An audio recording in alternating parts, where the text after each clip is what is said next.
ces choses m'ont permis d'être aujourd'hui l'entrepreneur que je suis. Et donc voilà, mais c'était pas évident, c'était pas vraiment évident. Il y a eu des fois où j'étais découragé, j'ai pu tout abandonner, surtout quand tu quittes un boulot où tu as cette stabilité financière quand même, tu en vas de ce confort-là, et de se retrouver tout de suite dans un entrepreneuriat où maintenant chaque décision a un impact sur ta vie. Il y a des parcours qui tracent des sillons d'inspiration. Légendaire reçoit pour vous un de ceux-là. Après avoir enrichi son parcours académique en France avec un bachelor en marketing et en commerce international, son cœur l'a rappelé en Côte d'Ivoire avec une mission claire, servir sa nation. De cette volonté est née une entreprise ingénieuse, unissant l'efficacité économique à la conscience écologique. Et tenez-vous bien, son leadership visionnaire n'est pas passé inaperçu. Il a été salué par le prestigieux prix Jeune Mensa en sa saison 3.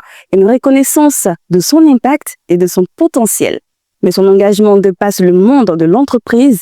En tant que président de l'ONG Act On Now, il mobilise la jeunesse et l'action pour des causes d'intérêt général. Vous avez demandé des modèles jeunes, vous avez demandé de l'inspiration. On a répondu légendaire. Bonsoir et bienvenue.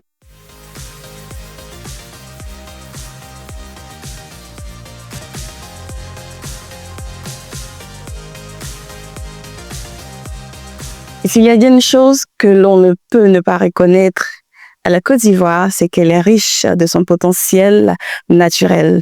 Mais elle l'est aussi de sa jeunesse. Cette jeunesse-là qui travaille, qui en a dans la tête et qui s'illustre brillamment dans quelques domaines d'activité que ce soit. Et nous sommes encore plus fiers d'être le jeune média qui vous présente ces jeunes talents ivoiriens. Bonsoir encore et bienvenue dans ce numéro de Légendaire où nous recevons ce jeune qui, je suppose, vous avez réussi à deviner à travers ce portrait. Et si ce n'est pas le cas, je tiens à vous dire qu'il n'y a pas de Jeune Mensa 2023. Nous sommes aujourd'hui en compagnie de Farid Ouattara. Bonsoir Farid. Bonsoir Sadi. Comment tu vas? Ça veut dire que ça va. Ok, ça va très bien et toi? Ça va, je vais très bien. C'est un honneur pour moi. Et je sais que c'est un bonheur aussi pour toutes les personnes qui suivent Légendaire, qui sont assoiffées de parcours jeunes, de parcours inspirants. Et je sais que ça promet. On y va. Tu es un jeune entrepreneur ivoirien. Est-ce que dès le départ, dès le début de ton cursus scolaire ou encore de tes premiers pas dans la vie professionnelle, il y a eu quelque chose qui te prédestinait tout de suite à l'entrepreneuriat? Alors, pas vraiment. Pareil, okay. On va dire que à la base, ma passion, c'est le football. Très bien. Je devais être normalement un petit Drogba, ouais. Ouais. Mais ligaments croisés, comme on dit. Oula. Mais plus sérieusement, je quitte la Côte d'Ivoire après l'obtention de mon brevet et je pars dans une académie de football en France. Vraiment, mon rêve, c'était de devenir footballeur. Donc, malheureusement, j'ai pas eu gain de cause. Donc, j'ai préféré quand même assurer avec des études et commencer à travailler. C'est justement travaillant, côtoyant vraiment en France l'environnement start-up et tout ça. C'est ça qui a nourri en moi, on va dire, cette fibre-là de l'entrepreneur, on va dire. Bah, tu sais, comme on le dit, peut-être banalement ou pas si banalement que ça te fait tout ce que Dieu fait bon. Parce que peut-être que tu aurais été un Drogba, peut-être plus, mais en même temps, le fait que tu n'aies pas réussi dans ce chemin-là et que tu sois devenu entrepreneur, c'est parfait pour la Côte d'Ivoire parce que tu proposes une solution innovante qui aide les uns et les autres. Est-ce que tu peux nous parler un peu de FacoDrop? Oui, bien sûr. Mais avant, j'aimerais rebondir sur un point que tu as dit que je trouve très important aussi pour nous les jeunes. Ça veut dire que on a des rêves, ouais. Mais si on n'arrive pas forcément à atteindre ce rêve-là, on peut se réorienter. Malheureusement, j'ai pas pu atteindre au bas du football, mais je peux atteindre au bas de l'entrepreneuriat. Exactement. Donc, et c'est le qui en bon se passer. Exactement. Donc, la solution, c'est FacoDrop. Donc, c'est une application de mise en relation entre les clients, okay, les commerces locaux. Donc, on parle de tout ce qui est restaurant, supermarché, marché traditionnel. Okay. Et le plus dans ça, c'est que on a vraiment un esprit d'abord écologique. Donc, on permet la distribution des biens des clients avec des motos électriques. Le deuxième point, c'est qu'on prône en fait le commerce équitable. Donc, l'idée, c'est qu'avec les commerçants qui sont sur notre plateforme, on a vraiment des taux de commission qui sont super équitables, qui permettent à ces commerçants-là de pouvoir vraiment vivre, on va dire, de leur métier. Très bien. Et comment ça se passe concrètement pour un commerçant qui veut avoir recours à FacoDrop? Donc, l'idée, c'est que généralement, soit il peut nous contacter via nos différents canaux, via les réseaux sociaux, via mail ou par téléphone, le service commercial. Et l'idée, c'est qu'on a une enquête quand même qui est faite parce qu'on veut s'assurer de la qualité qui est sur notre plateforme pour les clients. Donc, il y a une enquête quand même qui est faite pour savoir la qualité du partenaire. Est-ce qu'il est en mesure, parce que ça demande un certain environnement, un certain conditionnement. Est-ce qu'il est en mesure de pouvoir respecter tout ça pour que l'expérience client soit optimale sur notre plateforme? Très bien. Et pour les consommateurs, est-ce que nous sommes tout de suite ceux qui rentrent aussi en contact avec vous pour savoir quel commerçant est sur vos plateformes ou on est en contact avec l'entreprise qu'on recherche? Généralement, comment ça se passe? D'abord, la plateforme client, elle est disponible sur App Store et Play Store gratuitement. Donc, l'idée, c'est que nous, sur nos réseaux, chaque semaine, on annonce les nouveaux partenaires qui sont sur l'application et même les anciens qui sont toujours là pour appeler. Et après, une fois entré sur l'application, le client, en fonction du type de partenaire qu'il recherche, a vraiment toutes les informations. D'accord. Et ce qu'on comprend de ton parcours, c'est que tu as évolué en France, on va le dire ainsi, tu as obtenu des diplômes en France et tu reviens en Côte d'Ivoire. Est-ce que ce retour a été juste une ligne rectiligne, tout a coulé de source? Alors non, pas du tout. C'était vraiment la traversée du désert, comme on va le dire, parce que il faut savoir que je suis arrivé en France en 2014, donc, et j'ai quitté définitivement en 2022. Donc ça va faire 8 ans. Et pendant ces 8 ans, j'étais habitué à un autre type de vie, à une autre manière de fonctionner. Et donc quand je reviens en Côte d'Ivoire, m'adapter, c'est vrai que je suis ivoirien, mais m'adapter à cette nouvelle manière de voir les choses, de travailler, même de vivre, surtout pour moi qui est quelqu'un qui avait vraiment, on va dire, évolué dans un environnement assez solitaire en France un peu et tout ça. Donc revenir par exemple en famille, s'adapter aux réalités. Par exemple pour Faco, l'idée c'est que j'avais prévu de lancer ça. Je suis arrivé en septembre 2022. J'avais prévu de lancer ça en octobre 2023. En octobre 2022, genre un mois après. Parce que j'étais déjà préparé. Et pourquoi? Parce que l'octobre, c'est mon mois d'anniversaire. Donc, je voulais une symbolique. Mais ça s'est lancé en juin 2023. Pour dire qu'il y a eu plein de choses qui se sont passées. Mais je pense que toutes ces choses-là m'ont permis d'être aujourd'hui l'entrepreneur que je suis. Et donc voilà, mais c'était pas évident. C'était pas vraiment évident. Il y a eu des fois où j'étais découragé, j'ai voulu tout abandonner, surtout quand tu quittes un boulot où tu as cette stabilité financière quand même, tu as, on va dire, ce confort-là, et de se retrouver tout de suite dans le monde d'entrepreneuriat où maintenant, chaque décision a un impact sur ta vie. Et quelle est la motivation qui t'a fait, tenir, parce qu'on quitte son emploi où on est quand même bien payé, tu l'as dit à l'instant, et on se lance dans l'entrepreneuriat? Pourquoi? Parce que moi, dans mon cas, j'ai toujours voulu faire des choses en grand. C'est-à-dire que je me suis dit, bon, ok, j'ai pas pu être footballeur comme je le disais, mais je veux faire quand même de grandes choses. Je pense que peut-être que c'est lié à mon nom. Farid, ça signifie l'unique en arabe. Donc, j'ai toujours voulu avoir ce côté-là, faire de grandes choses et tout. Et je pense que mon entourage aussi a beaucoup joué. Comme mon meilleur ami, mon confident qui m'aidait vraiment dans ces moments de doute là où je me posais des questions. Est-ce que j'ai vraiment fait le bon choix de revenir en Côte d'Ivoire? Je laisse mon emploi, je laisse vraiment toute une vie derrière moi en France et je viens, c'est compliqué, les choses ne se passent pas comme prévu. Mais je pense que l'entourage a été un soutien moral pour moi. Et aussi, je pense que intérieurement, je suis quelqu'un qui lâche pas. Genre, j'ai appris ça au football, il faut toujours se donner, il faut toujours ne jamais abandonner. Donc, je pense que ça m'a permis vraiment de maintenir le cap, comme on dit. Et nous sommes quand même très curieux. Il y a des choses qu'on a envie de savoir dans le détail. Je suis convaincue qu'il y a en ce moment des jeunes qui nous écoutent, qui sont peut-être dans leur premier pas dans l'entrepreneuriat, qui traversent certaines difficultés par lesquelles tu es passé, peut-être. Quels ont été les véritables défis que tu as rencontrés dans ton cheminement? Je veux dire, le premier défi, c'était vraiment la structuration de mon idée, de mon projet. Je pense que après analyse, le fait même d'avoir participé au concours Jeune Mensa, j'ai su que j'étais pas vraiment aussi bien préparé que je pense. Donc, je pense que le premier défi, c'est vraiment la structuration de son projet, savoir, essayer de faire vraiment une étude de marché, faire un très bon business plan pour voir vraiment les projections. Est-ce que ça répond vraiment à un besoin? Tout ça. Donc, c'était le premier défi. Le deuxième défi, je dirais, ce sont les fonds. Parce qu'aujourd'hui, on va se dire la vérité, c'est un frein pour bon nombre de jeunes entrepreneurs, avoir des fonds. Moi, comment j'ai procédé? C'est qu'au début, j'ai fait ce qu'on appelle du love money. Le love money, c'est quoi? Donc, alors, bon, avant le love money, d'abord, c'est que moi, j'ai commencé à travailler tous les jours. Donc, je faisais des heures sur mon boulot pour pouvoir économiser de côté, pour pouvoir lancer ça. Et le love money, en fait, c'est l'idée de se dire, de faire, en fait, participer des gens que tu connais pour faire une sorte de mini levée de fonds. Est-ce que c'est tout de suite évident de réussir ça? Pas vraiment, ça demande du temps. Et moment, faut pouvoir aussi convaincre les gens parce que même si c'est des personnes que tu connais, c'est pas gratuit, ils investissent.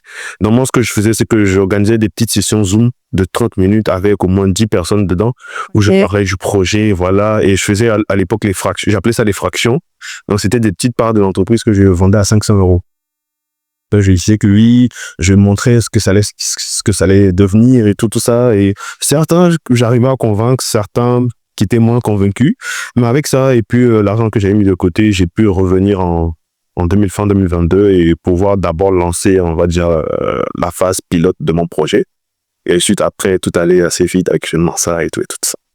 Écoute, c'est le succès, ou encore, enfin, c'est un succès, on va le dire, de ton entreprise aujourd'hui, c'est tout en ton honneur, mais on peut dire également que c'est aussi la résultante de la foi que certaines personnes ont eu en toi. Bien sûr, bien sûr, bien sûr. Et effectivement, je dis toujours que Faco Drop, c'est pas mon projet à moi, c'est vraiment le projet de énormément de personnes qui ont vraiment cru en ce projet-là.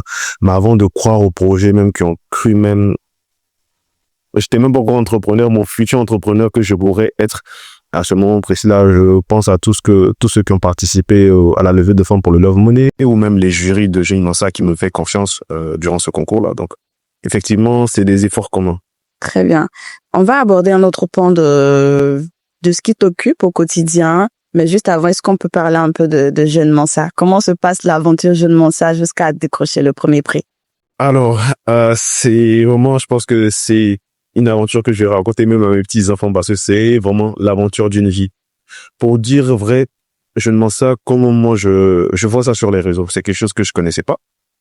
Au début, je vois, on dit, tu peux remporter 100 millions. Moi, c'est waouh. En plus, je vois ça sur Facebook, je me dis, est-ce que c'est pas une intox, c'est pas quelque chose? Mais quelque chose me dit, oh, vas-y, qui ne t'entraîne à rien, vas-y, envoie présente. C'était une vidéo, tu devais présenter ton projet. Donc, je fais la vidéo, j'envoie. J'ai pas de réponse, on me répond pas, on me dit rien. 6 mois après, je vois, on m'appelle pour dire, on a une surprise pour vous, donc c'est un colis à vous livrer et tout ça. Donc, je envoie ma localisation et je vois plein de caméras. Ah, vous êtes sélectionné pour Je ne mens ça. Oh là là. Oh.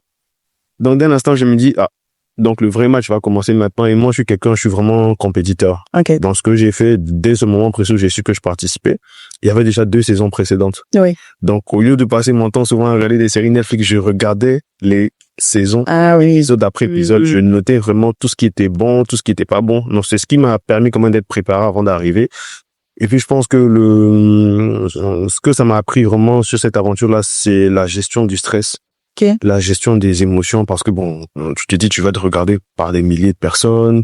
On connaît comment ça se passe en Côte d'Ivoire. Imagine, tu te rates, tu seras la risée demain sur les réseaux sociaux. On va prendre peut-être même ton visage pour faire des memes WhatsApp et tout ça.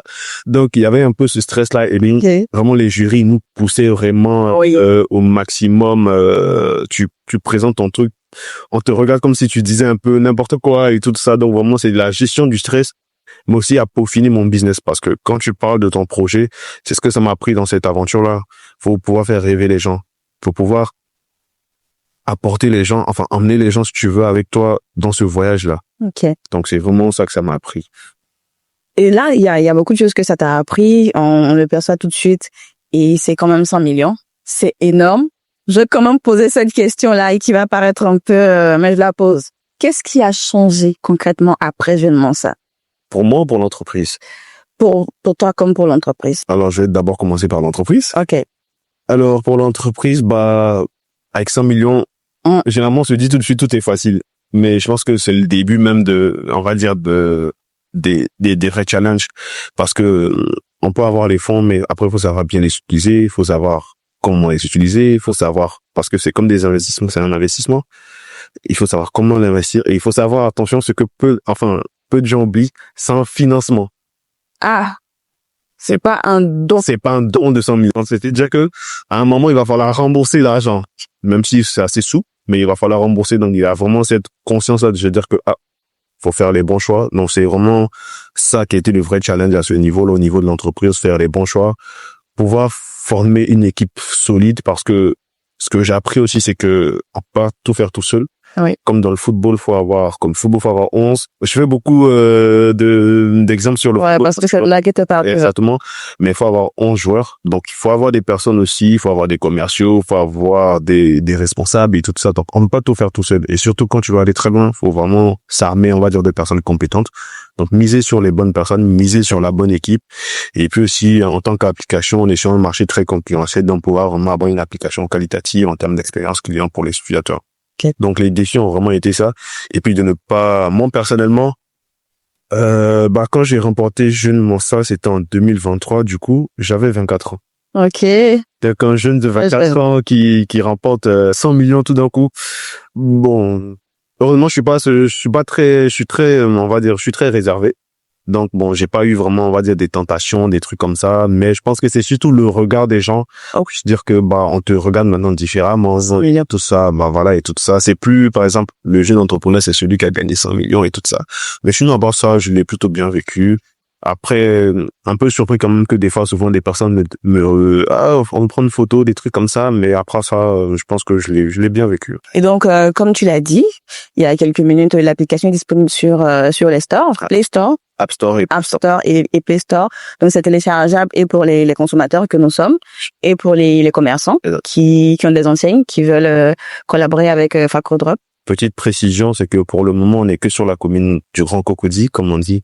Mais on va bientôt commencer des expansions dans les... Très bien. Voilà. Et Farid, dis-nous s'il te plaît, à quelle étape de l'expansion de FacroDrop on est aujourd'hui? C'est quoi votre actualité? Donc, actuellement, on est sur le Grand Cocody. Okay. Donc, on couvre toute cette zone-là, ce qu'on ne faisait pas avant. Okay. Donc, on prévoit maintenant d'aller dans, on va dire, les communes, on va dire, en termes de potentiel qui sont intéressants d'ici la fin de l'année. Ok. Et pour des personnes qui découvrent l'entreprise à travers cette émission, c'est quoi on parle d'innovation écologique et il y a autre chose de très important que tu as cité dans la présentation tout à l'heure, c'est que vous faites une étude, vous faites une enquête derrière pour voir un peu, pour vous assurer de la qualité de ce que vos partenaires proposent aux consommateurs. Mais concrètement, on a beaucoup d'entreprises de livraison, on va le dire comme ça, qui existent en Côte d'Ivoire. Quelle est la plus-value exactement de FacroDrop? Je veux dire, c'est vraiment notre raison d'être, dans le sens où nous, l'idée, c'est vraiment de mettre l'humain au centre du projet. Très bien. Dans notre secteur, on a plusieurs, on va dire, quand je dis humain, ça englobe plusieurs catégories de personnes. Oui. Donc, on a d'abord les clients. Ok. Donc, dans ce premier point-là, au niveau des clients, nous, on a vraiment voulu répondre aux besoins vraiment de tous les clients. Okay. Quand je parle de répondre aux besoins sur notre application, tout est fait de manière à ce que l'utilisation soit facile, ergonomique, que ce soit avant, pendant ou après nous avoir passé, comme on y a un service client qui est là disponible 24 heures sur 24 pour pouvoir aider, par exemple, des utilisateurs qui viennent de s'inscrire et qui ont un problème de prise en main de l'application. Pendant la commande, donc, le service client est joignable par appel, par WhatsApp, par adresse mail, même sur les réseaux sociaux. Donc, on a vraiment cette proximité-là avec le client pour qu'il sache qu'il n'est pas juste, il suffit pas juste qu'il livre et c'est tout.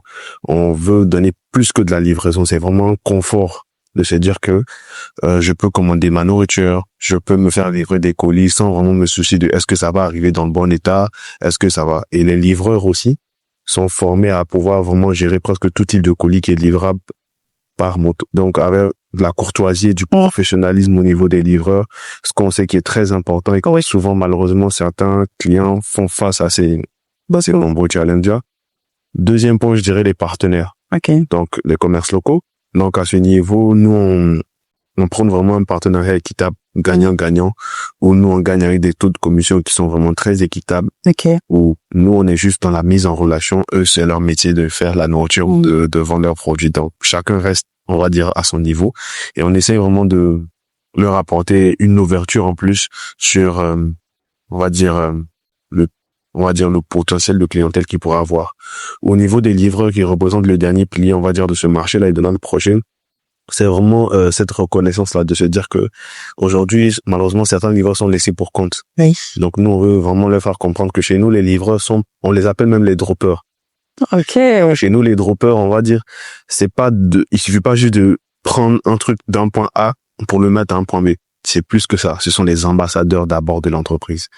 Donc, ils ont une image à véhiculer, ils ont un comportement d'abord à véhiculer. Donc, généralement, c'est un métier, on va dire, qui est, je vais pas dire qui n'est pas considéré comme noble, mais on se fout un peu des livreurs, alors que nous, on leur apporte vraiment cette considération-là, avec le respect qu'il faut, des taux de commission et des possibilités d'évolution au sein de l'entreprise, par exemple, pour les livreurs les plus performants, histoire de les motiver quand même à pouvoir bien se comporter avec on va dire, nos utilisateurs, ou même que ce soit avec les partenaires. Parce que un livreur bien formé, c'est un plus pour le client qui passe la commande, mais c'est un plus aussi pour le partenaire. Pourquoi? Parce que moi, en tant que partenaire, en tant que commerce local, c'est mon image aussi qui est en jeu. Quand, par exemple, un client comme toi qui va passer commande, donc je dois m'assurer que l'état dans lequel j'ai préparé ma commande, il faut qu'elle arrive dans le même état à mon client. Et c'est vraiment toute notre responsabilité au niveau des livreurs. Donc, on va dire, c'est vraiment un ensemble de petites choses qu'on a essayé de mettre en place pour unir, pour vraiment apporter cette plus-value-là, comme on va le dire. Et aussi, bon, comme on dit, ivoirien aime cadeau, on a des coûts aussi qui sont beaucoup plus intéressants que la concurrence, que ce soit en termes de frais de livraison, que ce soit en termes de coûts de certains produits sur la plateforme. Donc, ça, vas-y, tu disais quelque chose. Et aussi, on a une diversité, parce que une chose que je voulais ajouter, c'est que nous, on fait vraiment pas de distinction entre petits et grands commerces. Donc, tu peux trouver la tante qui vend bouffe le dos, comme de grands restaurants et tout ça. Donc, c'est ça. Ça, c'est très intéressant. Dit comme ça, c'est un bel ensemble qui est présenté, parce qu'en Côte d'Ivoire, c'est ce qui nous manque. Sinon, c'est ce qui nous manquait. Là, maintenant que la solution est là, on te croit tout de suite. On ose croire que c'est la réalité. Je suis convaincue qu'il y a des personnes qui nous écoutent qui sont tout de suite émerveillées par ce qu'elles entendent et qui auront envie de le tester. On espère tout simplement qu'elles seront satisfaites dès le premier coup. Bien sûr, et vraiment pour ceux qui vont tester, si jamais on est vraiment dans une optique, on va dire, d'évolution continue, qu'on est toujours en attente de retour des clients, des partenaires et tout ça. Et c'est vraiment un combat. Je ne dis pas que c'est facile tous les jours ou qu'on arrive à le faire tous les jours, mais c'est vraiment notre but ultime. C'est vraiment chaque matin, chaque collaborateur de FACO, quand on se lève, c'est faciliter la vie de nos utilisateurs. Qu'est-ce qu'on va apporter? Et moi, personnellement, l'entrepreneuriat, on sait que c'est pas évident, il y a beaucoup de challenges, mais c'est vraiment ça qui me motive à toujours donner le meilleur de moi. C'est de me dire que il y a rien de mieux que quand je pense que, par exemple, quelqu'un à 22h, il vient rendre du boulot, il a très faim, et il utilise, malgré tous les concurrents qui sont là, il utilise FACO pour commander sa nourriture. Il nous fait confiance. Il compte sur nous pour se nourrir. Et ça, pour moi, il y a rien de mieux. Et tu le dis comme ça, mais c'est vrai aussi que tu as des initiatives à but non lucratif. Sure. On a parlé dans ta présentation de Act Now. Est-ce que tu voudrais nous détailler un peu ce que c'est? Oui. Alors, Act Now, c'est un projet c'est une organisation, une association que j'ai eue avec des amis pendant que je vivais encore en France, parce que je venais souvent pendant les vacances d'été. Donc, ça a commencé pendant la période du Corona. OK. Donc, on a voulu apporter une aide à certaines personnes parce que, bon, on se sentait quand même, on était impacté par ce qui se passait. Oui. Déjà que c'était difficile en Europe, donc on n'imaginait pas comment dans notre pays, on s'est dit qu'on devait faire quelque chose. Même si c'était peu, au moins, ça contribue à un ensemble. Si quelques personnes faisaient ça de leur côté, au final, ça contribue à un plus grand ensemble. Donc, c'était un peu ça. Donc, avec un collectif d'amis, on a créé cette association dont j'ai eu l'honneur d'être nommé président. Donc, d'abord, c'était dans le but d'aider les populations dans le cadre du coronavirus, mais après, on est parti sur des thématiques comme l'éducation, la santé et des trucs comme ça. Très bien. Farid, quelle est ta définition du succès? Wow. Le succès. Non. C'est une petite colle? Non, en fait, c'est parce que pour moi, c'est tellement vaste, on va dire, mais donc j'essaie vraiment de résumer au maximum. Okay. Mais je pense que Farid, l'entrepreneur ou le fondateur de FACO, va juste répondre. Parce que si je veux rentrer dans d'autres choses... La réponse de l'entrepreneur, alors? Donc, la réponse de l'entrepreneur, moi, je pense que pour moi, le succès il est d'abord interne, c'est-à-dire avec mes équipes. Donc, l'idée, c'est de vraiment pouvoir, en tant que leader, fédérer toute une équipe qui a le même but, qui a la même vision et qui ont vraiment cette passion-là de pouvoir vraiment faciliter la vie des gens. Ça, c'est le premier. Si je valide ça, on va dire que ça va. Le deuxième point, c'est vraiment de se dire, comme j'ai dit, il y a de plus en plus de personnes parce que honnêtement, en tant que fondateur, bien sûr, je vise la profitabilité, mais c'est surtout la croissance que je regarde d'abord. Et pour moi, de voir de plus en plus chaque jour des gens qui utilisent plus nos services, qui nous font confiance, pour moi, c'est ça vraiment le réel succès pour mon entreprise. Pour moi, c'est de se dire que chaque jour, il y a de plus en plus de personnes à qui comptent sur nous pour faire ci, pour faire ça, et qui reviennent parce qu'ils sont satisfaits. Pour moi, il n'y a rien de mieux. Très bien. Est-ce que tu as un petit secret? Est-ce que je vais appeler ici une routine de productivité? Bon, j'aime bien souvent le dire, il n'y a pas de secret. C'est que le travail. Et j'ai été éduqué comme ça. J'ai grandi à cette école-là que rien n'est gratuit. Faut travailler et ne jamais abandonner parce que il y a toujours, au bout de l'effort, il y a toujours quelque chose. Même si c'est pas comme on s'y attend, on apprend toujours. Donc c'est vraiment ça, faut savoir bien s'entourer d'abord, c'est super important. Parce qu'en tant qu'entrepreneur, on fait face vraiment à d'énormes challenges. Il y a souvent des hauts, il y a souvent des bas. Il faut avoir vraiment des personnes positives autour de toi pour ne pas vraiment, si jamais tu arrives, parce qu'au final, à la fin de la journée, on est des humains. On a tous notre seuil de tolérance. Et souvent, aussi fort qu'on est, il y a des moments où ça ne va pas. Donc, il y a qu'à avoir ces personnes-là qui vont quand même te remonter et te faire comprendre que d'où tu viens, tu vois ce que je veux dire. Donc, je trouve que l'entourage, c'est super important. Et c'est ce qui va permettre aussi, on va dire, d'une certaine manière, de te quadriller. L'entourage aussi, je mets les collaborateurs et tout ça, donc tout l'environnement. Et de deux, je veux dire, c'est vraiment ne pas tricher, la discipline. C'est bien d'être motivé et tout ça, de se dire, même moi encore, je vais pas faire genre le donneur de conseils parce que je me bats contre ça. Mais il faut être discipliné. Parce que une chose qui est importante, une matrice qui est très importante, c'est le temps. Comment tu utilises ton temps? Est-ce que tu passes tout ton temps sur les réseaux? Est-ce que pendant que toi, tu passes ton temps sur les réseaux, tu dors, la concurrence dort pas. Les gens évoluent, les gens réfléchissent à de nouveaux process. Donc, je veux dire, il faut se dire qu'on est en compétition, même si c'est une compétition saine. Donc, faut pas laisser le temps aux concurrents de se reposer. Faut toujours être dans la recherche parce que, en finalité, c'est ça. Donc, c'est cette mentalité qu'il faut avoir, de la discipline, toujours chercher à faire mieux, toujours chercher de l'excellence. Et pour moi, c'est vraiment, on va dire, le secret. L'humilité aussi, de savoir qu'on ne sait pas tout et qu'à moi seul, on peut pas tout faire. On peut pas avancer. Tu peux être le fondateur, tu peux être tout ce que tu veux, mais tu peux être dans tous les départements en même temps. Faut savoir déléguer parce que tu ne peux pas tout faire en même temps. Et qu'on est toujours en apprentissage, en quête d'apprentissage, parce que rien n'est parfait. Faut toujours peaufiner. Voilà. Tu sais, il y a beaucoup de leçons, beaucoup de conseils qui ressortent, qui aident beaucoup, moi y compris, qui aideront les personnes qui nous suivent en ce moment. Et on a encore envie de savoir une dernière chose. C'est bientôt la fin de cet échange-là, malheureusement. Malheureusement. Qu'est-ce qu'il faut pour... faut que je la dise bien, cette question-là. Qu'est-ce qu'il faut pour que tu te dises, ça y est, j'y suis arrivé? À quelle étape ultime tu as estimé que tu as fait ce qu'il avait à faire? Alors, je suis un fervent partisan du Made in Côte d'Ivoire.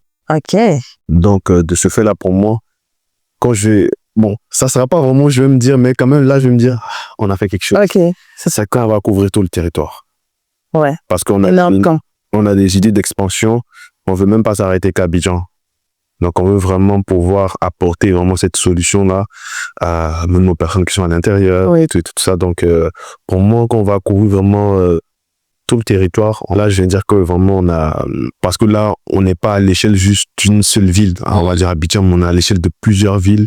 Et c'est aussi des millions d'emplois qui seront créés, des milliers d'emplois qui seront créés. C'est aussi des milliers de partenaires de commerce locaux qui pourront s'ouvrir, on va dire, à plus de personnes. C'est aussi plus de livreurs. Donc, pour moi, je sentirais que je participe vraiment à quelque chose d'impactant pour mon pays, aussi pour la jeunesse et pour presque toute la population, on va dire. Donc, pour moi, c'est le Graal. Mais bien sûr, je suis un éternel insatisfait. Donc, si on arrive à atteindre ce volet-là, il va falloir aller à l'international maintenant. Et il y aura des steps encore et ainsi de suite. On te souhaite de tout cœur et on reste convaincu que tu vas y arriver. Merci beaucoup.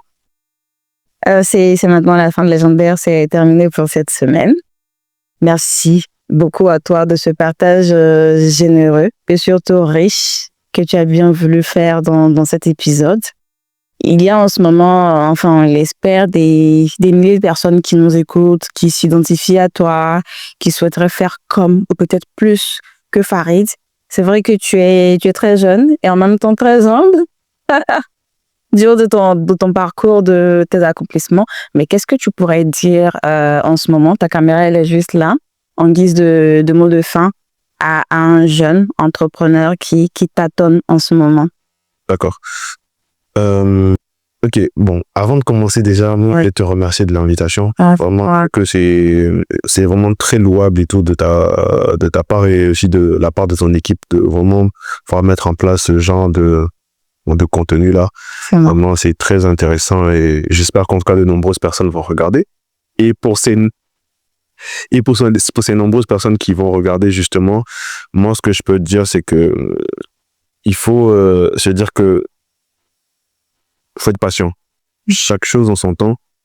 Et pour tous les challenges que vous traversez, dites-vous juste que c'est le moment. C'est juste l'orage va passer. Faut justement s'accrocher et ne pas, on va dire, baisser les bras. Moi, j'ai fait cette erreur-là une première fois. J'avais une passion plutôt, le football. J'ai abandonné malheureusement. Et l'idée vraiment, je pense que ce qui est important, c'est de ne pas vivre avec des regrets. Donc, il vaut mieux souffrir maintenant et après être fier de ce qu'on a fait parce qu'on a maintenu le cap, on s'est battu, on n'a pas abandonné. Donc, faut être positif, mais faut espérer, faut être positif, mais tout en travaillant, bien sûr. Faut pas se dire que ça va aller alors qu'on fait pas les efforts ou les actes pour que ça aille. Donc, faut être discipliné. Il faut vraiment toujours y croire. Toujours y croire parce qu'au bout de l'effort, il y a toujours une récompense comme on le dit. Donc, c'est vraiment ça. Et surtout, travailler. Ne pas tricher. C'est très important. Je n'en dis pas plus. Tout est dit. Légendaire, comme vous le savez, c'est la lucarne dans laquelle les voix résonnent et où les parcours inspirent. Et un parcours qui inspire, il y avait celui aujourd'hui de Farid Ouattara que nous avons eu énormément de plaisir à recevoir et à écouter surtout. On espère que ces conseils-là vont vous servir au quotidien pour vous aider à progresser et à aller plus loin dans l'accomplissement de vos rêves. C'est terminé pour aujourd'hui. On se donne rendez-vous la semaine prochaine pour découvrir encore un autre talent ivoirien. Merci beaucoup. Portez-vous bien. Bravo.